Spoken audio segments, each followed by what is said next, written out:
Olá, sou a professora Patrícia, esse é o meu sinal.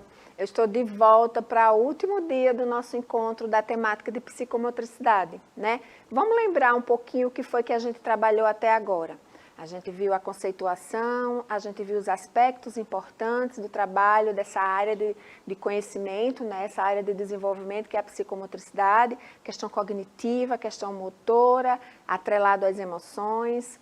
A gente viu o trabalho específico por área dentro da psicomotricidade. E hoje a gente vai ver de verdade sugestões de atividades para que a gente possa trabalhar atividades para desenvolver cada aspecto motor, né? Cada aspecto dentro da psicomotricidade, a gente conceituou, a gente entendeu, a gente percebeu as especificidades de cada área, né? Cada aspecto motor, e hoje a gente vai trazer as atividades mesmo. Hoje eu estou com a professora Ivânia, que vai me ajudar nesse trabalho, para que a gente possa ser muito propositivo, para que vocês aproveitem o máximo as sugestões de atividades que a gente está trazendo e que vocês construam outras tantas, que vocês criem as diferentes atividades que vocês muito comumente desenvolvem na escola, com muita criatividade, com muito talento. Então, Ivânia vai me ajudar nessa missão, né, de mostrar para vocês diferentes atividades, né, Ivânia? Importante, não é, Patrícia? E tão presente no desenvolvimento de cada estudante. Isso, vamos lá. Porque a gente traz, né, Ivânia, essa coisa da conceituação, porque a gente precisa entender, a gente precisava entender o que é esse universo da psicomotricidade. Mas, na realidade, o que a gente precisa de verdade é pensar em como fazer isso na escola com os estudantes, né? Isso é uma missão importante. E quando encontra esse como fazer e faz, de fato, faz toda a diferença. Vamos para a primeira? Vamos lá, Ivânia? Vamos. Vamos lá. Então, a gente vai trazer sugestões de atividades para trabalhar com o esquema corporal. Então, que tipo de atividades são essas que estão bem coerentes com o nosso objetivo, que é esquema corporal, tá? São atividades em que se utiliza o corpo na relação com os movimentos, né, diferentes posições do corpo, onde a criança pode se expressar, pode se posicionar, e aí a gente está falando de brincadeiras, de diferentes brincadeiras que envolvem o corpo, que envolvem ritmo, que envolvem movimentos diferentes, em lugares diferentes, em situações de estímulos diferentes, né? Então, a gente tem essa atividade, Ivânia. Né? Lembrando, né, gente, que esquema corporal são as atividades onde a gente explora as partes do corpo. Né? Estão lembrados que a gente viu isso no nosso primeiro dia? E essa atividade, ela é muito importante porque esse desenho aí, isso pode ser um estudante. Então, pega um material na própria escola, né, Patrícia? Então, sim, eles gostam desse envolvimento. Então, o estudante deita no chão e algum outro, isso é um trabalho em equipe, todos participando, então faz todo o contorno e depois vamos começar a identificar cada parte do corpo. Então, onde é que fica a mão, não é, Patrícia? Isso mesmo. E todos começam a ter aquele envolvimento e a atividade fica muito prazerosa, porque você já sabe como fazer. Os estudantes também, eles começam com aquela interação, com aquela participação e muito estimulados, não é, Patrícia? Sim, sim. Essa relação, né, do material concreto, né, que é tão importante a gente trazer porque é um estímulo, mas essa percepção, fazer essa relação com o seu próprio corpo, né, Ivânia? O material está lá exposto, é visual, mas existe um corpo que vai interagir com esse material. Exatamente. Né? Então, a gente tem imagem corporal, né, diferente desse movimento corporal. A imagem corporal, ela é mais abstrata, né? A gente está falando de sentir, de expressão, de sensação, de expressão de emoções, de sentimentos, né? Como a gente se sente fazendo alguma atividade. E aí a gente tem aquela coisa, né, da raiva, né, Ivânia? Isso. Da birra, que é tão comum no dia a dia da sala de aula, né? Exatamente. E principalmente quando temos essa atividade da imitação. É tão interessante que eles se envolvem de maneira tão prazerosa e apostando como se fosse um jogo, que aquele trabalho do morto-vivo. Então, aquela criança que não acompanha naquele momento, então já começa a birra, já começa as emoções. Eu perdi. Não, professora, mas eu consegui. E esse imitar é importante demais. Coloca a mão na cabeça. Então, aquele estudante que está escutando a professora e recebendo aquele estímulo, então envolve toda a sala, envolve todo o estudante, seja o estudante, né, Patrícia, com deficiência ou sem deficiência. Sim. É uma atividade que contempla a todos. E nesse momento a professora já começa a perceber as emoções, que hoje está assim muito em alta em todas as modalidades de ensino, essa emoção. Tanto faz os estudantes da educação infantil como os maiores. Essa emoção é algo que às vezes ou é interno ou externo, mas isso é importante que o professor esteja atento a isso. Sim. Para que traga ele para esses movimentos. Sim. Percebam, né, que de forma muito rica, né, ilustrativa, Ivânia trouxe o que a gente conceituou lá na frente, né, a questão do movimento, a questão do desenvolvimento e essa relação com o corpo e as emoções, né? Então, a gente está vendo nessa atividade aí diferentes formas de expressão a partir de uma relação com o corpo, de brincadeiras, de atividades diferenciadas, onde emoções e sensações são evidenciadas a partir desse desenvolvimento, dessa atividade que precipita uma interação com o corpo.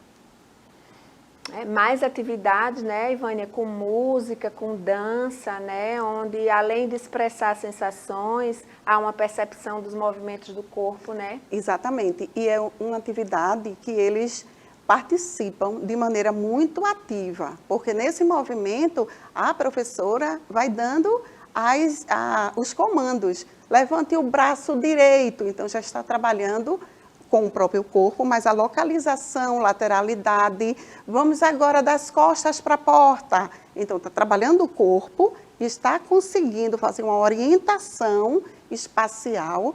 Então, tudo isso é muito importante. Isso, e é uma excelente oportunidade para a gente, com os estudantes com deficiência, né, Ivânia, com transtornos globais de desenvolvimento, a gente trabalhar a organização sensorial. Né? Nessa sua fala me fez lembrar dessa questão da organização sensorial, onde é muito comum, né, no estudante que está no espectro do autismo, essa desorganização, essa dificuldade de fazer esse manejo dos estímulos sonoros, né, dos estímulos, da interação com o próprio corpo, ele com o seu próprio corpo e com o corpo do outro. E aí a gente tem consciência corporal, né? Que tipo de atividades a gente pode desenvolver, né, para trabalhar esse aspecto, né, da psicomotricidade?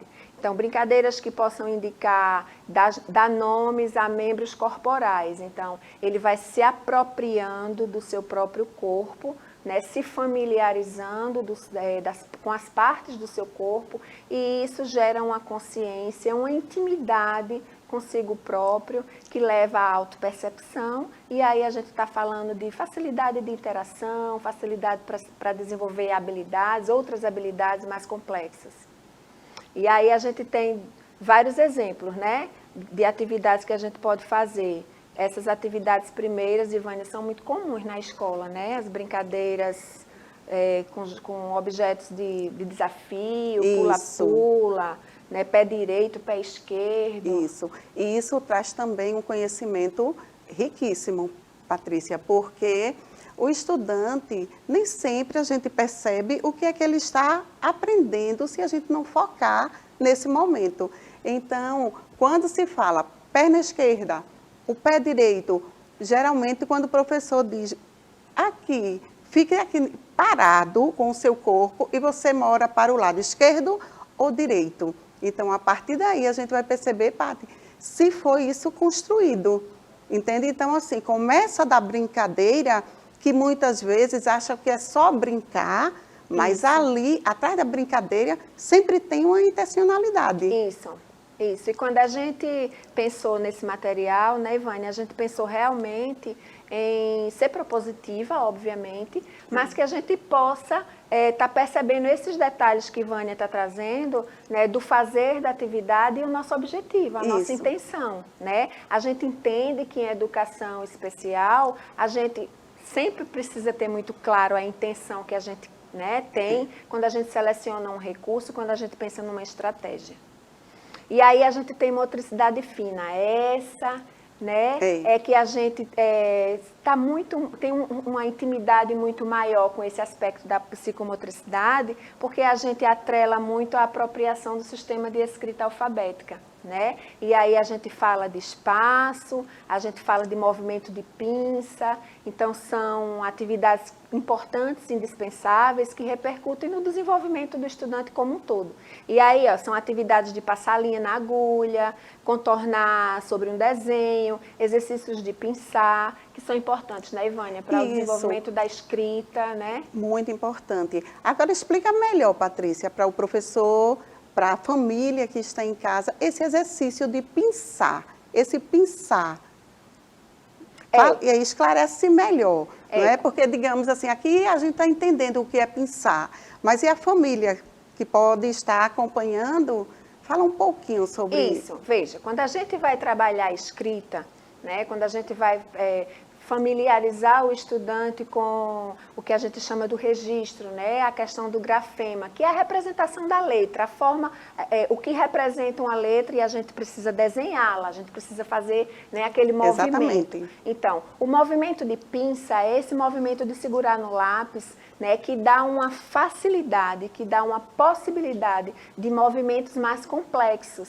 Né? Então, o movimento de pinça é uma atividade complexa que exige bastante do sistema neurofuncional e que a gente precisa estimular, porque ele é um aspecto indispensável para a apropriação da escrita, né? Esse movimento é um movimento complexo e quando você pega no lápis da maneira correta, é um facilitador para a aquisição da habilidade, de habilidades importantes para a apropriação da escrita. É uma atividade tão importante que quando aquele estudante com deficiência não tem essa pinça, que a família pode estar acompanhando agora e falar, mas o meu filho não consegue pegar no lápis. Aí existem as adaptações. Isso. Não é isso? Isso. Então, assim, a gente tem outras atividades que estimulam também, né? Atividades que são lúdicas, que são prazerosas, mas que a gente também está trabalhando coordenação motora fina, né? As atividades de encaixe, que a gente faz muito, né? As atividades de pinçar e de localização, de fazer pareamento. Todas essas atividades estimulam a coordenação motora fina. Lateralidade, né? Falamos lá atrás, conceituamos lateralidade, falamos um pouco da importância da percepção do lado direito, do lado esquerdo, para a gente identificar qual é o lado de predominância, para que o próprio estudante perceba qual é o seu lado de dominância, né? E aí a gente pode fazer isso de diferentes formas, né, Ivânia? Trabalhar direita, esquerda. Geralmente as crianças elas começam a entender melhor quando ela fala, professora, eu escrevo com a mão direita. Então, a minha mão direita é essa, então ele já começa a desenvolver o seu aprendizado, o seu raciocínio mesmo. E começa também ao meu lado direito, o meu lado esquerdo. Você agora só pode pegar essas bolas com a mão direita e ela pega com a esquerda. Aí começa a professora a fazer realmente a interferência, porque nada dessas atividades pode ser, não é, Patrícia, ele fazer sozinho. Não. Não é isso? Não. O professor precisa fazer a intervenção quando perceber que houve uma troca naquele momento. Você está falando do apoio, das pistas, dos andaimes, que a gente tem falado tanto, né, ao longo das nossas conversas com vocês. A gente só consegue personalizar quando a gente oferece pistas, quando a gente oferece o que a gente chama de andaimes pedagógicos, né? É um importante conceito, é disso que Vânia está falando, dessa ajuda, dessa intervenção, desse apoio, né? E aí a gente tem o equilíbrio, né? As atividades que estão relacionadas com o equilíbrio, que facilitam a locomoção, que facilitam a participação, que facilitam a interação nos momentos coletivos, né? Do próprio ambiente de aprendizagem. Isso. E esse equilíbrio é interessante porque quando você tem o material numa sala de aula, por exemplo, como trouxe aí a imagem, círculo no chão, dentro do círculo, fora do círculo. Vai chegar um momento parado, que o próprio corpo está envolvido naquele momento, ele traz esse equilíbrio e ele, como tem seu equilíbrio definido, então ele para. Isso.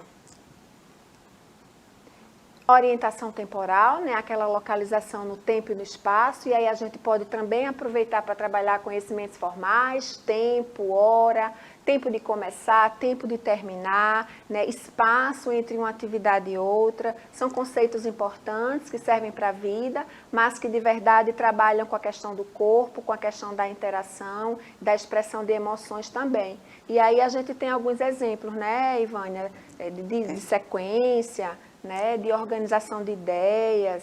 E eles conseguem, a concentração aí, uma atenção, fica realmente maravilhoso, muito focado, e é um trabalho rico, professor, não deixe de oferecer, não deixe de fazer as suas intervenções, que é maravilhoso. Obrigada, Patrícia, por ter me convidado, adorei, e que esse momento a gente possa está acrescentando com você, professor, que mandou essas temáticas aqui para a nossa equipe.